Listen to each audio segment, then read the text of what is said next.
मधुर आवाज़ चैनल में आपका स्वागत है।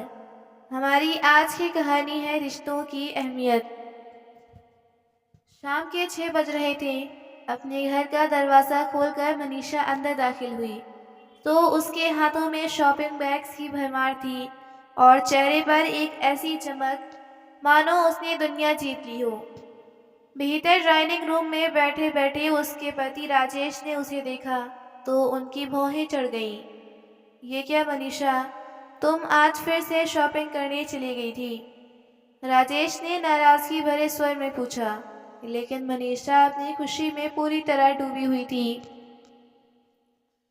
उसने बैग्स को टेबल पर रखा और चहकते हुए बोली, अरे राजेश, तुम सोच भी नहीं सकते। आज तो इतनी शानदार सेल लगी थी कि क्या बताऊं। मुझे तो पता ही नहीं था। वो तो कल किटी पार्टी पर मिसेस शर्मा ने बताया सेल के बारे में। इतनी बढ़िया साड़ियाँ और ब्यूटी प्रोडक्ट सस्ते में मिल गए कि मैं खुद को रोक ही नहीं पाई। ये साड़ी देखो, बस आधे दाम में मिली। और ये ब्यूटी प्रोडक्ट्स इतने कमाल के ऑफर्स थे ना कि मना ही नहीं कर पाई। मनीषा की बात सुनकर राजेश ने अपना माथा पकड़ लिया। तुम्हारी ये फिजूल खर्ची कब खत्म होगी मनीषा?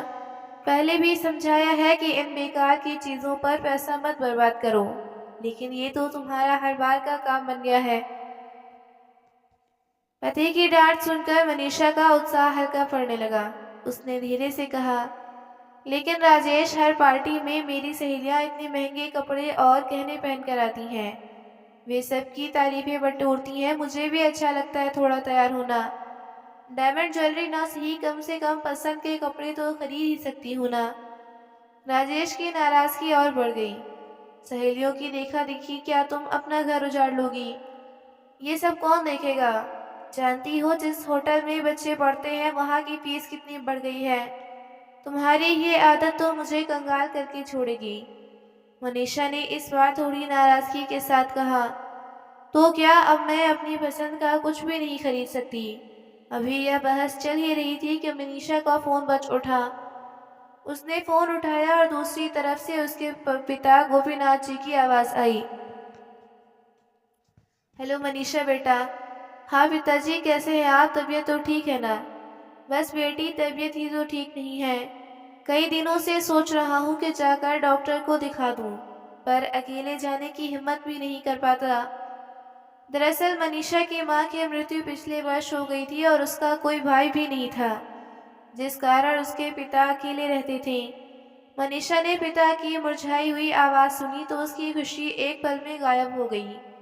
उसने कहा, पिताजी आप चिंता मत कीजिए, आप चाचा जी के बेटे अमित से कहिए ना, वह आपको डॉक्टर के पास ले जाएगा। ऐसे समय में आप ही काम करते हैं। वैसे भी दूर थोड़ी रहते हैं, वो साथ वाला घर तो है। तो गोपीनाथ जी ने हल्की खांसी के बीच जवाब दिया, बेटी मैं उससे बुला तो लेता, लेकिन अमित तो अपनी पत्नी और बच्चों के साथ घूमने गया हुआ है। वह वहाँ है नहीं। अब तो समझ नहीं आ रहा कि क्या करूं। यह सुनकर मनीषा का दिल बैठ गया। उसने अपने पिता का हौसला देते हुए कहा, आप चिंता मत करिए पिताजी, मैं कुछ न कुछ इंतजाम करती हूँ। आप थोड़ा आराम कीजिए, मैं बाद में बात करती हूँ। फोन रखते ही मनीषा का चेहरा गंभीर हो गया। उसने राजेश की ओर देखा और कहा, सुनिए पिताजी की तबीयत ठीक नहीं है। चाचा जी के घर पर भी कोई नहीं है जो उन्हें डॉक्टर के पास लेकर जा सके। मुझे लगता है हमें उन्हें यहाँ ले आना चाहिए। गांव में वे अकेले हैं, उनकी देखभाल करने वाला कोई नहीं है। मनीषा चिंता में थी। उसकी बात सुनकर राजेश पल भर के लिए चुप रह गया, लेकिन उसके मन में जैसे विचारों की उथल पुथल मच गई। अब एक और खर्चा, उसने सोचा। उसकी आंखों में थोड़ी झुंझलाहट झलक रही थी। वो क्या है ना मनीषा, यह तो मौसम ही ऐसा है। थोड़ा बहुत तबीयत खराब होना आम बात है। पॉलिथीन तो कभी भी बढ़ गया है ना। हमारे शहर में तो और भी ज्यादा है। ये वहाँ आएंगे तो उनकी तबीयत और खराब हो जाएगी, और वैसे भी उनका दिल यहाँ लगेगा भी नहीं। यह कहना मुश्किल है। क्यों उन्हें परेशान करना? उन्हें गांव में ही रहने दो, उनके लिए यही ठीक होगा। मनीषा राजेश की बात सुनकर चुप हो गई, लेकिन मन में एक बेचैनी थी। पिताजी की तबीयत के बारे में सोचकर वह बार बार परेशान हो रही थी। उसकी यह बेचैनी राजेश से छिपी नहीं। थोड़ी देर बाद राजेश बोला, मनीषा ऐसा चिंता मत करो कि मुझे तुम्हारे पिताजी की चिंता नहीं है। मैं समझता हूँ कि तुम उनकी वजह से परेशान हो, लेकिन बुढ़ापे में तो यह सब चलता ही रहता है। तुम उनसे फ़ोन पर हालचाल पूछती रहना। अगर उनकी तबीयत ज़्यादा खराब होने लगे तो तुम ही कुछ दिनों के लिए उनके पास गांव चली जाना। राजेश की बात सुनकर मनीषा ने कहा, शायद तुम ठीक कह रहे हो। शहर के वातावरण में उनकी तबीयत कहीं और न बिगड़ जाए। ज़रूरत पड़ेगी तो वहां चलकर उन्हें दवाई दिलवा देंगे। 2 दिन बीत चुके थे। मनीषा जब भी अपने पिता का हाल जानने के लिए उन्हें फ़ोन करती तो हर बार उनकी आवाज़ कमज़ोर और थकी हुई लगती। तीसरे दिन सुबह सुबह मनीषा ने फ़ोन किया। पिताजी, आपकी तबीयत कैसी है अब? उसने पूछा तो पिता ने धीरे से कहा, बेटी अब भी तबीयत वैसी ही है। दवाई से भी कोई फ़र्क नहीं पड़ रहा। सोच रहा हूँ कि किसी दूसरे डॉक्टर को दिखा दूँ, लेकिन अकेले जाना मुश्किल हो रहा है। अगर तुम दोनों आ जाते तो अच्छा होता। यह सुनकर मनीषा का दिल भर आया।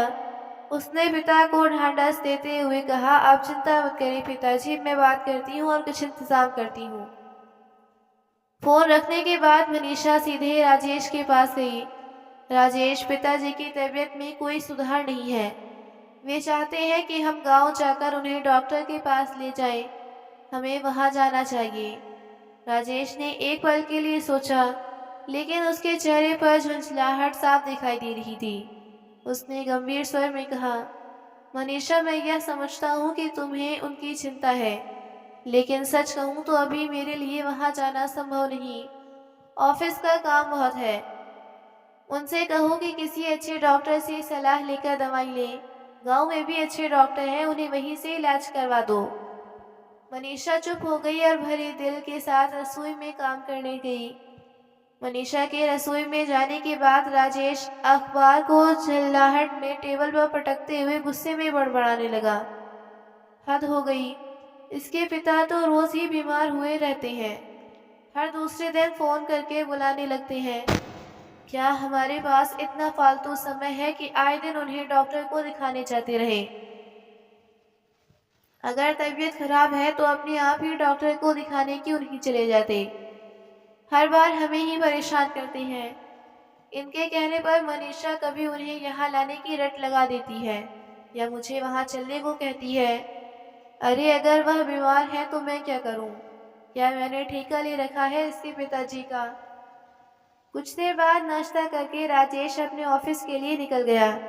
नाश्ता करने के बाद मनीषा घर का सारा काम जल्दी जल्दी निपटाने लगी थी। तभी दरवाजे पर हल्की सी दस्तक हुई। मनीषा ने जल्दी से हाथ पोंछे और दरवाज़ा खोला। सामने किराएदार नीतू खड़ी थी। उसके हाथ में एक प्लेट थी जिसमें कुछ लड्डू रखे थे। भाभी जी, आज मैंने बेसन के लड्डू बनाए हैं, सोचा आपके लिए भी कुछ ले आऊं। नीतू ने मुस्कुराते हुए कहा। मनीषा ने फीकी सी मुस्कुराहट के साथ वो लड्डू लिए और नीतू को थैंक यू कहा, लेकिन उसके चेहरे से खुशी कहीं गायब थी। नीतू ने तुरंत उसकी उदासी भांप ली। भाभी जी, क्या हुआ? आप कुछ परेशान लग रही हैं। तो मनीषा ने उदासी भरे साथ कहा, कुछ खास नहीं, बस मेरे पिताजी की तबीयत ठीक नहीं है। यह सुनकर नीतू थोड़ा चिंतित हो गई। क्या हुआ उन्हें? बस क्या बताऊं, डायबिटीज के मरीज तो पहले से ही है, अब सांस लेने में भी दिक्कत हो रही है। मैंने राजेश से कहा था कि चलकर उन्हें डॉक्टर को दिखा लाते हैं, लेकिन उनके पास समय ही कहाँ है। ये सुनकर नीतू ने सहानुभूति से मनीषा की ओर देखा। भाभी, फिर तो आपको बहुत चिंता हो रही होगी। उसी समय नीतू का पति रमन बाजार से लौट आया। उसे देखते ही नीतू बोली, अरे रमन, आप सही समय पर आ गए। देखिए ना, भाभी जी कितनी परेशान है। इनके पिताजी की तबीयत ठीक नहीं है और राजेश भाई साहब के पास समय नहीं है। रमन ने बात सुनी और तुरंत बोला, अरे, तो इसमें परेशानी की क्या बात है? नीतू तुम भाभी जी के साथ चली जाओ, मैं आप दोनों को गाड़ी से छोड़ देता हूँ। मनीषा यह सुनकर थोड़ी चौंकी। उसने झिझकते हुए कहा, अरे नहीं नहीं, इतनी तकलीफ मत कीजिए। तो रमन ने मुस्कुराते हुए कहा, भाभी जी इसमें तकलीफ की क्या बात है, अंकल वहाँ परेशान हो रहे होंगे, उनकी तबीयत खराब है तो आपको उन्हें डॉक्टर के पास ले जाना चाहिए। और फिर हम तो एक ही परिवार की तरह हैं, अगर हम एक दूसरे के काम नहीं आएंगे तो और कौन आएगा। नीतू ने भी बड़े स्नेह के साथ कहा, हाँ भाभी जी आप परेशान मत होइए, मैं आपके साथ चलूंगी, रमन हम दोनों को छोड़ देंगे। मनीषा ने उनकी बात सुनकर दिल ही दिल में राहत महसूस की। रमन ने तुरंत अपनी कार की चाबी उठाई और कहा, तो चलिए भाभी जी अभी निकलते हैं, देर करना ठीक नहीं होगा। मनीषा ने नीतू और रमन का आभार जताते हुए अपना दुपट्टा उठाया और उनके साथ जाने के लिए तैयार हो गई। कभी कभी मदद वहां से मिलती है जहां से आप उम्मीद भी नहीं करते। गाड़ी में बैठे हुए मनीषा ने मन ही मन सोचा। गांव पहुंचने के बाद रमन मनीषा के पिता गोपीनाथ जी को गाड़ी में बिठाकर डॉक्टर के पास ले गया। तो डॉक्टर ने टेस्ट करने के बाद कहा, इनका शुगर लेवल बढ़ा हुआ है और फेफड़ों में संक्रमण का असर दिख रहा है। मैं कुछ दवाइयाँ लिख देता हूँ, ये जल्द ही ठीक हो जाएंगे। अस्पताल से वापस आने के बाद मनीषा 2 दिन के लिए अपने पिता के पास ही रुक गई। भाभी जी, अगर किसी और चीज़ की ज़रूरत हो तो मुझे तुरंत बताइए, कभी भी कॉल कर लीजिएगा। इतना कहकर रमन और नीतू घर वापस लौट आई। तीसरे दिन मनीषा गांव से लौटकर घर आई तो शाम के 7 बज रहे थे। थकी हुई सी वह अंदर आते ही सोफे पर बैठ गई। राजेश ड्राइंग रूम में टीवी देख रहा था। उसे देखते ही उसने औपचारिकता से पूछा, तो पिताजी की तबीयत कैसी है अब? मनीषा ने पानी का ग्लास उठाते हुए जवाब दिया, अब ठीक है। उनका शुगर लेवल ज़्यादा हो गया था, खाने में परहेज भी तो नहीं करते हैं ना। पिछले कई दिनों से कोर्ट्स केस के भाग दौड़ में उन्होंने अपनी सेहत का ध्यान ही नहीं रखा और उनकी तबीयत बिगड़ गई। लेकिन एक बात तो अच्छी हो गई, सालों से जो उनका कोर्ट केस चल रहा था उसका फैसला उनके हक में ही आया। केस? कौन सा केस? राजेश ने तुरंत चौंकते हुए कहा। तो मनीषा ने कहा, अरे वही उनकी जमीन का केस, याद है जो पिछली कई सालों से चल रहा था। आखिरकार उन्होंने वह केस जीत ही लिया। राजेश के हाथ से चाय का कप लगभग गिरने ही वाला था। उसकी आंखें चौड़ी हो गईं। वह थोड़ा झुकते हुए बोला, क्या वही जमीन जो हवाई के साथ लगती है? मनीषा ने सहजता से जवाब दिया, हाँ वही जमीन। बाप रे, उसकी कीमत तो करोड़ों रुपए है। राजेश ने हैरानी से कहा। तो मनीषा बोली, उसकी कीमत करीब अब 5 करोड़ रुपए है। पिताजी उसे बेचने का सोच रहे हैं। राजेश को जैसे अचानक ही किसी खजाने की चाबी मिल गई हो। उसके चेहरे पर खुशी की झलक आ गई। वाह, यह तो बहुत बड़ी खुशखबरी है। वैसे उन्होंने कुछ कहा कि वह पैसे का क्या करेंगे? नहीं, अभी तो कुछ नहीं सोचा। और वैसे भी जब शरीर ही साथ ना दे तो पैसा भी किस काम का। राजेश ने अपनी चाय का कप नीचे रखते हुए गंभीरता का दिखावा करते हुए बोला, हाँ बात तो सही है, ऐसे बड़े फैसलों में सोच समझ कर ही कदम उठाना चाहिए। आखिर यह संपत्ति उनकी मेहनत की है। राजेश के दिमाग में खलबली मच गई, लेकिन अंदर ही अंदर वह बहुत बेचैन हो उठा था कि कहीं मनीषा के चाचा का बेटा अमित उसके ससुर को अपने पक्ष में कर जमीन हथिया न ले। आखिरकार मेरी पत्नी मनीषा उनके पिता की इकलौती बेटी है और उस जमीन पर हमारा ही हक बनता है। मन ही मन वो सोचता जा रहा था। रात को जब मनीषा रसोई का काम निपटाकर कमरे में आई तो राजेश लैपटॉप लिए बैठा था। मनीषा ने देखा उसका ध्यान स्क्रीन पर नहीं था। बिस्तर पर बैठकर मनीषा तकिया ठीक करते हुए बोली, किन विचारों में खोई हैं? लैपटॉप काम हो गया तो उसे बंद करके सो जाइए ना। फिर राजेश बोला, मनीषा तुम्हारे पिताजी की तबीयत सही नहीं है, क्या तुम्हें नहीं लगता कि अब उन्हें अकेले वहाँ छोड़ना ठीक नहीं होगा? आखिर वे हमारे बड़े हैं, हमारा फर्ज बनता है उनका ख्याल रखना। मैंने तो पहले भी कहा था कि चलकर उनसे मिल आते हैं, पर आपको ही ऑफिस के काम ज़्यादा ज़रूरी लगते थे। अरे मनीषा, मुझे कहाँ पता था कि उनकी हालत इतनी ज़्यादा ख़राब है। अब तुमने आकर सब बताया, तो अब सोचता हूँ कि उन्हें यहीं ले आते हैं। हमारे साथ रहेंगे तो हम उनकी अच्छी देखभाल कर पाएंगे। राजेश की बात सुनकर मनीषा संशय में पड़ गई। फिर बोली, अरे लेकिन आपने ही कहा था कि गांव का माहौल उनके लिए बेहतर है। वैसे तो आपकी बात ठीक थी, हमारे शहर में प्रदूषण भी बहुत है और फिर उनका दिल भी यहाँ लगेगा नहीं, कौन जाने। 2-3 दिन के बाद अमित तो अपने घर पहुँच ही जाएगा, फिर वह लोग उनका ध्यान रख लेंगे। अरे तुम भी ना मनीषा, आजकल हर कोई अपने काम में व्यस्त है। अगर उनकी तबीयत बिगड़ गई तो कौन जिम्मेदार होगा? हम क्यों दूसरों पर निर्भर रहें? मैं कहता हूँ उन्हें यहीं ले आते हैं। मनीषा को राजेश की बात में थोड़ा दम लगा। वह सोच में पड़ गई। बात तो आप सही कह रही हैं। यहाँ रहेंगे तो हमारी नजरों के सामने रहेंगे और हम हर तरह से उनका ध्यान रख पाएंगे। हाँ मनीषा, कल तुम उन्हें फ़ोन करके बता देना कि हम इस रविवार को उन्हें लेने आ रहे हैं। अगले दिन सुबह जब मनीषा की आंखें खुली तो उसने देखा कि राजेश पहले से ही तैयार होकर बैठा था। यह देखकर मनीषा चौंक गई। उसने उठते ही पूछा, अरे आज ऑफिस जल्दी जाना है क्या? इतनी सुबह सुबह तैयार हो गए? नहीं मनीषा, आज ऑफिस नहीं जाऊंगा, मैंने छुट्टी ले ली है। मनीषा और भी हैरान हो गई। छुट्टी? क्यों, क्या कोई खास बात है? हाँ मनीषा, आज हम ही गांव को पिताजी को लेने जा रहे हैं। लेकिन राजेश, हमने तो रविवार को जाने का सोचा था, आज अचानक से। तो राजेश बोला, हाँ जितनी जल्दी उतना बेहतर, लेकिन उनकी सेहत का सवाल है और इस मामले में मैं किसी तरह की देरी या लापरवाही नहीं कर सकता। और मनीषा, तुम्हारा चाचा का बेटा अमित कितना चालबाज है, क्या तुम नहीं जानती? तुम्हारे पिता के पास जो जमीन है उन्हें बहला फुसलाकर बड़ी आसानी से अपने कब्जे में ले लेगा और हम यहाँ हाथ मलते रह जाएंगे। उन्हें यहाँ ले आएंगे तो एक बात दो काज हो जाएंगे। ये बात सुनकर मनीषा कुछ सोचते हुए बोली, हाँ बात तो ठीक है, अमित पर विश्वास तो नहीं किया जा सकता। तो मनीषा, तुम अभी उन्हें फोन करो और उन्हें बता दो कि हम आज ही आ रहे हैं। मनीषा ने अपने पिताजी को फोन करके लगाया तो उसकी बात सुनकर पिताजी बोले, लेकिन बेटी वहाँ क्यों आना?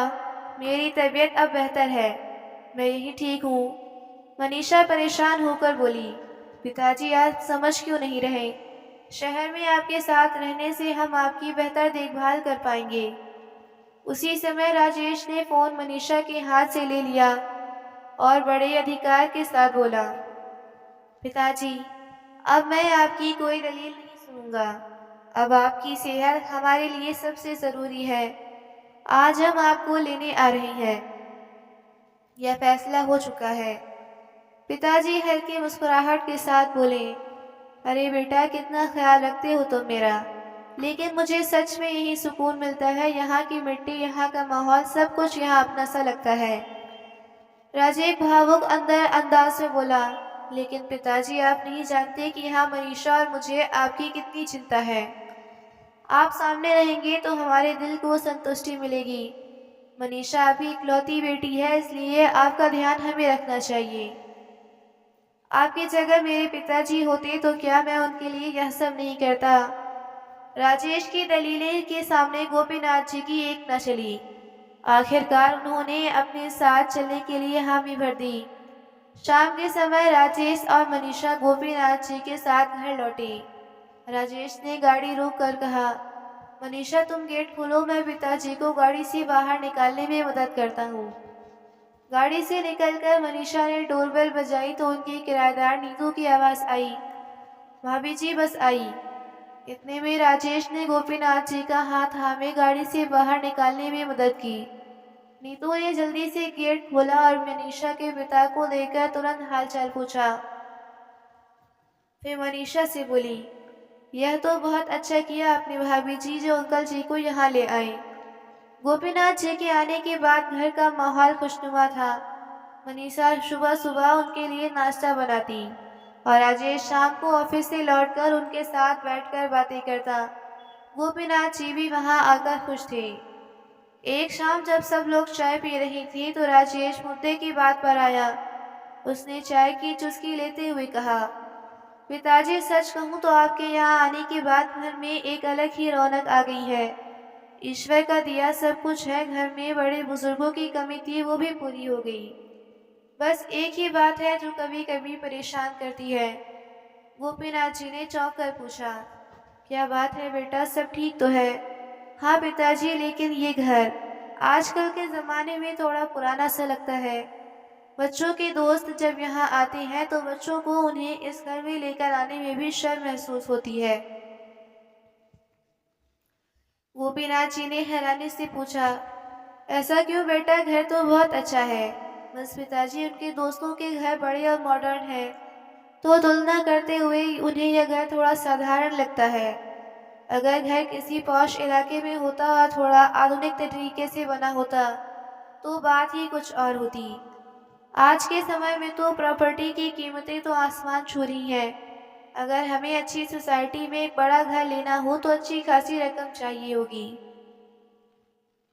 गोपीनाथ जी ने उसकी बात सुनकर सिर हिलाया और बोले, हाँ बेटा, तुम्हारी बात सही है। आजकल एक एक चीज का खर्चा बढ़ गया है। यही तो बात है पिताजी। और अगर नया घर भी लेते हैं तो घर भी अच्छा खासा बड़ा होना चाहिए। अब बच्चे भी बड़े हो रहे हैं, उन्हें भी अपने अलग अलग कमरे चाहिए होंगे। सब कुछ कैसे होगा समझ नहीं आता। गोपीनाथ जी राजेश की बात सुनकर गहरी सोच में पड़ गए। उन्होंने चाय का कप टेबल पर रखते हुए कहा, तो बेटा इसमें मदद वाली कौन सी बात है? जो भी मदद चाहिए तुम मुझे बताओ। यह बात सुनते ही राजेश की आंखों में चमक आ गई, लेकिन अपनी भावनाओं पर काबू करते हुए वह मायूसी भरे स्वर में बोला, पिताजी बात इतनी आसान नहीं है, ये करोड़ों का मामला है। बेटा तुम क्यों परेशान हो रहे हो? मेरे पास जो कुछ है वह आखिर तुम्हारा ही तो है। गांव की जमीन बेचने के बाद मुझे जितना भी पैसा मिलेगा वह सब तुम्हारे और मनीषा के लिए ही है। उस जमीन को बेचने पर लगा देते हैं। ये सुनकर राजेश ने अपनी खुशी छुपाते हुए मनीषा की ओर देखा और कहा, पिताजी अगर आप ऐसा कह रहे हैं तो हम जल्द ही किसी अच्छी सोसाइटी में एक अच्छा सा घर देखना शुरू कर देते हैं। अगले ही दिन से राजेश और मनीषा ने शहर की बड़ी बड़ी सोसाइटियों में नए घर देखने की कवायद शुरू कर दी। वे बड़े बड़े फ्लैट्स और आलीशान घर देखने लगे। आखिरकार उन्हें एक बड़ा आलीशान मकान पसंद आ गया। एक दो दिन में सौदा पक्के करने के लिए एडवांस रकम देनी थी। नए घर के बारे में सोच सोचकर राजेश और मनीषा बहुत खुश थे। शुरू शुरू में तो मनीषा और राजेश गोपीनाथ जी का अच्छे से ख्याल रख रही थी, लेकिन धीरे धीरे उन्होंने उनकी तबीयत के प्रति लापरवाही बरतनी शुरू कर दी। एक दिन गोपीनाथ जी आंगन में चारपाई पर लेटे हुए जोर जोर से खांस रही थी। उनकी सांस फूल रही थी। मनीषा किचन से बाहर आई और बोली, क्या पिताजी आपने दवाई समय पर नहीं खाई क्या? गोपीनाथ जी कमजोर आवाज में बोले, नहीं बेटा, दवाई खत्म हो गई है। मैंने राजेश से कहा था लेकिन शायद वह भूल गया है। इतने में राजेश अंदर से बाहर आया और बात सुनकर कहने लगा, अरे पिताजी माफ करना, मैं दवाई लाना भूल गया। ऑफिस का काम इतना था कि ध्यान ही नहीं रहा। गोपीनाथ जी ने हल्की खांसी के बीच में कहा, ठीक है बेटा, दवाई बाद में ले आना, अभी मुझे डॉक्टर के पास ले चलो। वह एक बार देख लेगा तो सही दवाई लिख देगा। लेकिन राजेश ने जल्दी से गाड़ी की चाबी उठाते हुए जवाब दिया, पिताजी अभी डॉक्टर के पास जाने का वक्त नहीं है, हमें बैंक जाना है। नए मकान की डील पक्की करने के लिए जो एडवांस रकम देनी है उसके लिए एफडी तोड़वानी पड़ेगी। आप चिंता मत करो, शाम तक मैं दवाई ले आऊंगा। गोपीनाथ जी ने थकी आवाज में कहा, बेटा, मेरी तबीयत बहुत खराब हो रही है। मुझे सांस लेने में दिक्कत हो रही है। इस पर मनीषा ने जल्दी से कहा, पिताजी हमें बैंक में ज़्यादा वक्त नहीं लगेगा। आप थोड़ा आराम करो, हम जल्दी आ जाएंगे। राजेश ने गाड़ी स्टार्ट की और मनीषा के साथ बैंक के लिए निकल गया। गोपीनाथ जी अकेले खांसते हुए वहीं चारपाई पर लेटे रहे। उनकी हालत बिगड़ती जा रही थी। गोपीनाथ जी के खांसने की आवाज़ सुनकर नीतू बाहर निकली और सीढ़ियों से उतरकर नीचे आई। गोपीनाथ जी की ऐसी हालत देखकर वह घबरा गई और बोली, अंकल जी, आपकी तबीयत तो ज़्यादा खराब लग रही है। भैया और भाभी कहाँ है? तो गोपीनाथ जी बड़ी मुश्किल से इतना ही बोल पाए, बैंक गए हैं किसी काम से। नीतू ने तुरंत अपने पति को बुलाया। रमन, अंकल जी की हालत ठीक नहीं है, उन्हें डॉक्टर के पास ले जाना होगा। गोपीनाथ जी ने विरोध किया। नहीं बेटी, परेशान मत हो। राजेश और मनीषा आकर मुझे डॉक्टर के पास ले जाएंगे, लेकिन इतनी देर में कहीं तबीयत और ज़्यादा खराब न हो जाए। आपका इन्हेलर कहाँ है? वह लेने से खांसी ठीक हो जाएगी। नीतू ने कहा तो गोपीनाथ जी बोले, बेटी वह तो खत्म हो गया है। राजेश को कहा था पर वह लाना भूल गया। नीतू ने रमन को फोन करके कहा तो रमन आते हुए गोपीनाथ जी का इन्हेलर ले आया। थोड़ी ही देर में उन्हें खांसी से राहत मिली तो रमन बोला, अंकल जी, डॉक्टर के पास जाना ज़रूरी है। ऐसी हालत में सिर्फ इन्हेलर से काम नहीं चलेगा। गोपीनाथ जी ने संकोच से कहा, बेटा इसकी क्या ज़रूरत है? राजेश और मनीषा आते ही होंगे, वो मुझे खुद ले जाएंगे। अंकल आप हमें गैर के क्यों समझते हैं? हम भी तो आपके ही बच्चे जैसे हैं। कहते हुए रमन ने गाड़ी निकाली और उन्हें डॉक्टर को दिखाने ले गया। गोपीनाथ जी ने नीतू और रमन को ढेर सारे आशीर्वाद दिए। गोपीनाथ जी का दिन हर दिन पहले से जैसे ही कट रहा था, बिना देखभाल, बिना सहारा। राजेश और मनीषा अपनी दुनिया में मस्त थे। जब भी गोपीनाथ किसी काम से के लिए राजेश को कहते तो वह हमेशा टाल देता। पिताजी अभी टाइम नहीं है, कल ऑफिस से आते हुए ले आऊँगा। यह जवाब इतना बार सुनने को मिला कि अब गोपीनाथ जी ने उम्मीद ही छोड़ दी थी। मनीषा भी अब उनके प्रति लापरवाह हो चुकी थी। वह या तो किटी पार्टी में रहती या शॉपिंग में। घर पर होती तो फ़ोन पर अपनी सहेलियों से बातें करती। आज सुबह के 11 बज रहे थे। यूँ तो मनीषा राजेश के जाने के बाद अपने पिता को नाश्ता दे देती थी, लेकिन आज वह अभी तक खाना लेकर नहीं आई थी।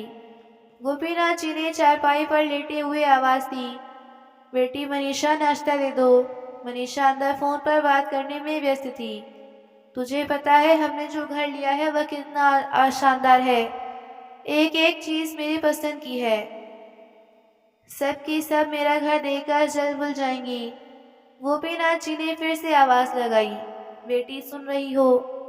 लेकिन मनीषा की बातों में वह आवाज़ कहीं खो गई। गोपीनाथ जी बाहर आंगन में ही हुए थे, इसलिए उनकी आवाज़ ऊपर तक जा रही थी। नीतू उनकी आवाज़ सुनकर बाहर आई। नमस्ते अंकल, सब ठीक है ना? आपने नाश्ता किया? नहीं बेटी, मनीषा को कह रहा था, शायद वह बिजी है। नीतू ने अपने किचन से थाली में नाश्ता परोसा और गोपीनाथ जी के पास ले आई। अंकल अब आप ये खाइए और आपकी दवाई कहाँ रखी है? डाइनिंग टेबल पर होगी, ला दोगी तो ले लूँगा। नीतू ने तुरंत दवाई लाकर दी और पानी का ग्लास थमाया। गोपीनाथ जी ने भावुक होकर कहा, बेटी तुम हमेशा मेरी मदद करती हो, भगवान तुम्हें खुश रखे। अक्सर रमन भी गोपीनाथ जी के पास थोड़ी देर आकर बैठ जाया करता था, उनकी हालचाल पूछ लेता था। अब तो दवाई खत्म होने पर गोपीनाथ जी रमन को ही फ़ोन करके अपनी दवाई मंगवा लिया करते और रमन के मना करने के बावजूद भी उसके हाथ में दवाई के पैसे ज़बरदस्ती थमा देते थे। दिन धीरे धीरे बीतने लगे। राजेश और मनीषा अपने सपनों के घर में शिफ्ट होने को बेताब थे। रजिस्ट्री का एक दिन भी नज़दीक आ रहा था और दोनों बेहद उत्साहित थे। एक शाम जब राजेश ऑफिस से घर लौटा तो मनीषा ने झूमते हुए कहा, सुनिए, अब हम अपने नए घर में शिफ्ट होने जा रहे हैं, तो क्या आपको नहीं लगता कि हमें एक बढ़िया सी गाड़ी भी ले लेनी चाहिए और घर के लिए फर्नीचर्स भी आरामदायक और शानदार होने चाहिए। हमारे रिश्तेदार, आपके दोस्त और मेरी सहेलियाँ, सब लोग घर देखने आएंगे तो सब अच्छा ही दिखना चाहिए। तो राजेश ने मुस्कुराते हुए कहा, यह बात तो है मनीषा। वैसे तुम्हारे पिताजी को जो 5 करोड़ रुपए मिलने वाले हैं, उनमें से तो हम सिर्फ 3 करोड़ का घर खरीद रहे हैं। बाकी पैसे तो अभी बच रहे हैं। उन पैसों से हम बहुत आरामदायक फर्नीचर और एक लग्जरी गाड़ी ले सकते हैं। मनीषा ने खुशी खुशी हामी भरी। वैसे भी पिताजी इस उम्र में क्या करेंगे इतने पैसों का? उन्हें तो बस घर में आराम करना है, हम संभाल लेंगे। वहीं 1-2 दिन से गोपीनाथ जी के मन में एक अजीब सी बेचैनी थी। उनका दिल भारी महसूस हो रहा था, सांस लेने में दिक्कत हो रही थी। आखिरकार वह दिन ही आ गया जब उनके जमीन के रजिस्ट्री का काम होना था। मनीषा और राजेश दोनों बहुत उत्साहित थे। राजेश ने गोपीनाथ जी से कहा, पिताजी जल्दी कीजिए, आज जमीन की रजिस्ट्री का दिन है, तैयार हो जाइए। गोपीनाथ जी ने थके हुए स्वर में कहा, बेटा मेरी तबीयत ठीक नहीं लग रही, दिल भारी भारी सा लग रहा है, सांस लेने में बहुत दिक्कत हो रही है। मुझे लगता है मुझे डॉक्टर को दिखाना पड़ेगा। यह सुनकर राजेश के मन में एक गुस्सा सा उभरा, लेकिन उन्होंने गुस्से को दबाते हुए कहा, पिताजी आज जाना जरूरी है, नहीं तो जमीन के रजिस्ट्री की डेट आगे के लिए टाल दी जाएगी और जब तक जमीन की रजिस्ट्री करवा कर पैसे हाथ में नहीं आएंगे, तब तक आपके मकान की रजिस्ट्री कैसे करवाएंगे? मनीषा ने भी कहा, हाँ पिताजी, आज तो जाना बहुत ज़रूरी है और वैसे भी आपको गाड़ी में बैठकर ही तो जाना है। आप गाड़ी में आराम से बैठ जाइए, सारा काम होने के बाद आपको डॉक्टर के पास ले जाएंगे हम। गोपीनाथ जी ने दुखी होकर कहा, बेटा मेरी तबीयत अगर ठीक होती तो मैं क्यों मना करता, लेकिन अब तो मुझे उठने तक की हिम्मत नहीं है। फिर भी राजेश और मनीषा ने अपनी जिद पकड़ी और गोपीनाथ जी को गाड़ी में बिठा लिया। वे दोनों कचहरी के लिए निकले, यह कहकर कि थोड़ी देर में काम हो जाएगा, फिर आपको डॉक्टर के पास ले जाएंगे। लेकिन समय बढ़ता गया और वह दोनों वापस नहीं आए। गोपीनाथ जी का दम घुट रहा था। उन्होंने 1-2 बार फोन किया, लेकिन हर बार यही जवाब मिला, बस थोड़ी देर और लगेगी, फिर हम आपको डॉक्टर के पास ले जाएंगे। गोपीनाथ जी की स्थिति बिगड़ती जा रही थी, उनकी हिम्मत टूटने लगी थी, लेकिन उन्होंने फिर भी जैसे तैसे साहस जुटाकर उन्होंने रमन को फोन कर दिया। उनकी आवाज़ काँप रही थी, रमन बेटा, मुझे लगता है अब मेरा समय आ गया है, यह दम घुट रहा है, कृपया जल्दी आ जाओ। रमन के कानों में यह शब्द गूंजते ही उसकी धड़कनें तेज हो गईं। उसने तुरंत फोन काटा और बिना समय गंवाए ऑफिस से निकल पड़ा और गोपीनाथ जी द्वारा बताई जगह पर पहुंच गया। गोपीनाथ जी की हालत वाकई में बहुत ज़्यादा खराब हो चुकी थी। वह उन्हें जल्दी से अस्पताल लेकर गया। अस्पताल पहुंचकर डॉक्टर ने जांच पड़ताल शुरू की। इधर जब राजेश और मनीषा गोपीनाथ जी को लेने के लिए बाहर आई तो देखकर हैरान रह गए। गोपीनाथ जी गाड़ी में नहीं थे। उन्होंने फ़ोन लगाया, लेकिन उनका फ़ोन भी बंद आ रहा था। वे दोनों पसीने से तरबतर हो गए। पिताजी की चिंता से ज़्यादा उन्हें इस बात की चिंता थी कि अगर आज पैसे हाथ में नहीं आए तो नए मकान की रजिस्ट्री में और वहां शिफ्ट होने में और भी देरी हो जाएगी। उसी समय राजेश के पास रमन का फोन आया और सारी बात बताते हुए उसे जल्दी अस्पताल पहुंचने को कहा। इतनी बात सुनते ही राजेश गुस्से से बिफरते हुए चिल्लाने लगा, रमन, आखिर तुम क्या साबित करना चाहते हो? पिताजी को अस्पताल ले जाकर तुम हीरो बनना चाहते हो क्या? तो रमन बोला, लेकिन अंकल की हालत इतनी खराब थी कि एक पल की भी देरी भी जानलेवा हो सकती थी। क्या तुम्हें उनकी सेहत से ज्यादा रजिस्ट्री की परवाह है? राजेश अब तैश में आ चुका था। हाँ, परवाह है।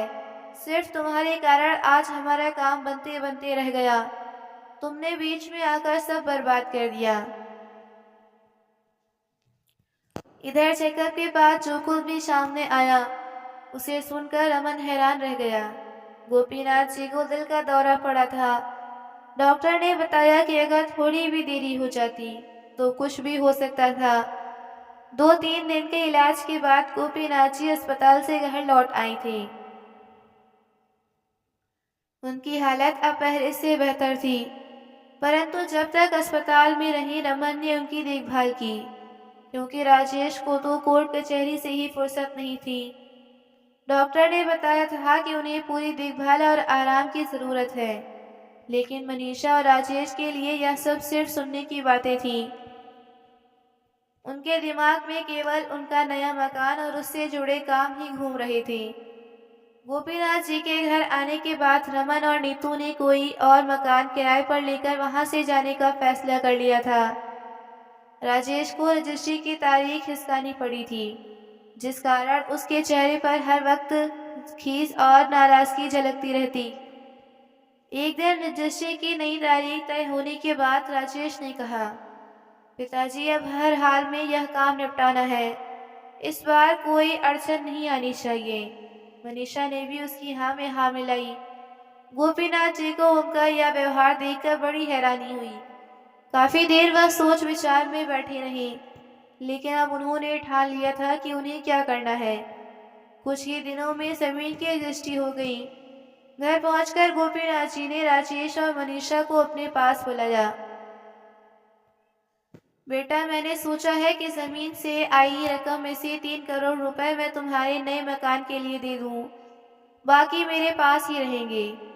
ये सुनकर राजेश ने तुरंत कहा, लेकिन पिताजी, हमें तो मकान के लिए फर्नीचर, इंटीरियर और एक लग्जरी गाड़ी भी चाहिए।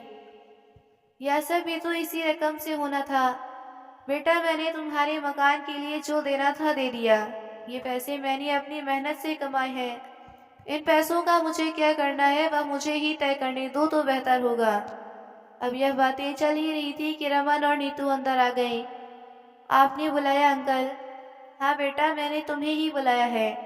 कुछ महत्वपूर्ण बात थी, आओ बैठो। गोपीनाथ जी ने गहरी सांस ली और अपनी बात शुरू की। रमन बेटा, मैंने अपनी जिंदगी में बहुत मेहनत की है। हर पल सिर्फ अपनी बेटी और परिवार की खुशियों के लिए लिया जिया है, लेकिन अब मैं जिंदगी के उस पड़ाव पर हूँ जहाँ नजर तो धुंधली हो जाती है, लेकिन रिश्तों का झूठ और सच साफ साफ दिखाई देने लगता है। मैंने अपनी जमीन बेचकर जो 5 करोड़ रुपए कमाए हैं, उनमें से 3 करोड़ मैंने मनीषा और राजेश के मकान के लिए दिए। बाकी के 2 करोड़ के लिए भी मैंने फैसला कर लिया है, और यह फैसला अंतिम है। यह सुनकर राजेश बेचैन हो उठा। उसने जल्दी से कहा, पिताजी, लेकिन वह पैसे तो हमारे भविष्य के लिए ही है। हमें अभी भी बहुत काम बाकी है मकान के लिए। गोपीनाथ जी ने बोला, राजेश, मैं जानता हूँ तुम्हारी ज़रूरतें क्या हैं, लेकिन मुझे जितना बन पाया मैंने कर दिया। अब बाकी के पैसों को मैं अपने पास रखूंगा। एक पिता भला अपनी बेटी के घर पर भी कब तक रुकेगा। इसलिए मैंने तय कर लिया है कि अब मुझे यहाँ से चले जाना चाहिए। तो मनीषा बोली, लेकिन पिताजी, आप गांव में अकेले कैसे रहेंगे? नहीं बेटा, मैं गांव में नहीं रहूंगा। मैंने फैसला किया है कि मैं रमन और नीतू के साथ अपनी बाकी की जिंदगी बिताना चाहता हूँ। मेरे कोई बेटे बहू तो है नहीं, लेकिन उन्होंने बेटे बहू की तरह मेरी सेवा की है। उनकी बात सुनकर रमन और नीतू की आंखों में आंसू आ गए।